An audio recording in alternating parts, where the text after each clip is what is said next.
দিন ছিল 18/7/2024।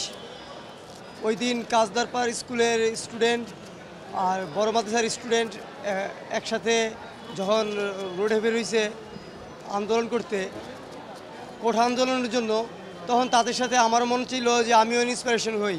কারণ আমার ছোটো ভাইরাও আছে যারা পড়াশোনা করে, এখনও তারা পড়াশোনা করতেছে, স্টাডিগত আছে। সেই কোঠা আন্দোলনের জন্য আমিও তাদের সাথে একসাথে দলমুক্ত হই। তো হঠাৎ কিছু লোক আমার পাশ দিয়ে আসলো, আর হঠাৎ আমি দেখি আমার বাম হাতে এই জায়গায় একটি গুলি লাগে। তাৎক্ষণিক আমি দু একজনের চেহারা এই এক পলক দেখি, তাৎক্ষণিক আমি ঘটনাস্থলে জ্ঞান হারিয়ে ফেলি। তারপর আমার কিছু আওয়ামী লীগের লোক আমার উপর নাকি অনেক অত্যাচার করছে, আমার বেপরোয়াভাবে মারছে, মাথায় 54টা শিলি। কে বা কারা আমারে ঢাকা মেডিকেল হসপিটালে নিয়ে গেল আমি জানতাম না, জানি নাই, এখনও জানি না। তো আল্লাহর রহমতে আল্লাহ আমার বাঁচায় রাখছে।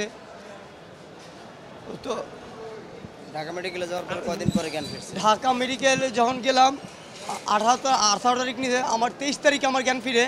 তো 23 তারিখে আমার নার্স আমাকে আমার বাড়ির নাম্বার জিজ্ঞাসা করলো। সেই বাড়ির নাম্বারটা আমার মনে করতে 1.5 দিন সময় লাগছে। 1.5 দিন পর আমি বাড়ির নাম্বারটা দিতে সক্ষম হয়েছি।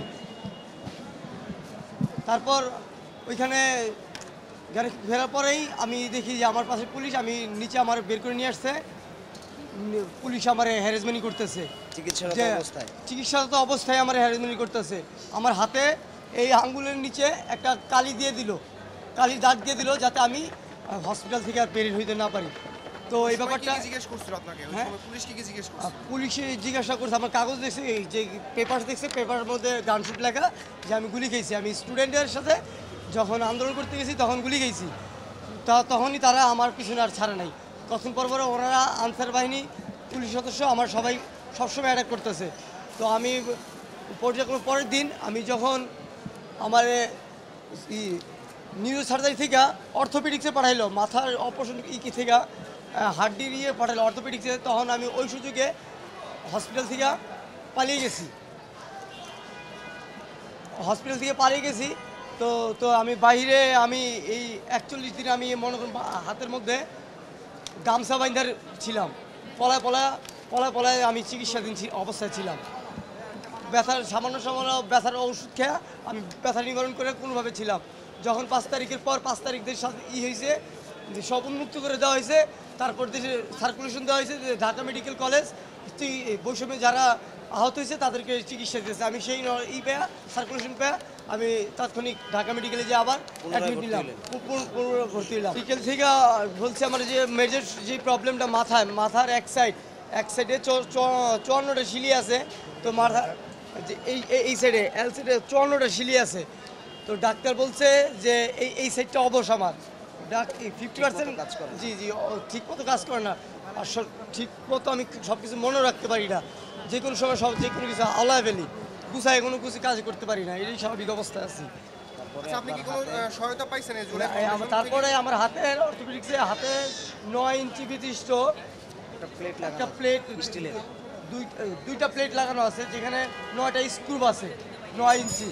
এটা ডাক্তার বলছে এটা আরো প্রায় 1.5 বছর রাখতে হবে। 1.5 বছর পর এটাকে খুলে দিবে আবার অপারেশনের মাধ্যমে। পিঠে 2টা দাগ আছে, যে দাগগুলো পিঠের এই পাশ থেকে ও পাশ পর্যন্ত চলে গেছে। ওর মাথায় 54টা সেলাই। এদের রক্তের উপরে দাঁড়িয়ে আছে আজকের স্বাধীনতা। মামলাটা ও কাউকে চিনতে পারে নাই তৎকালীন সময়।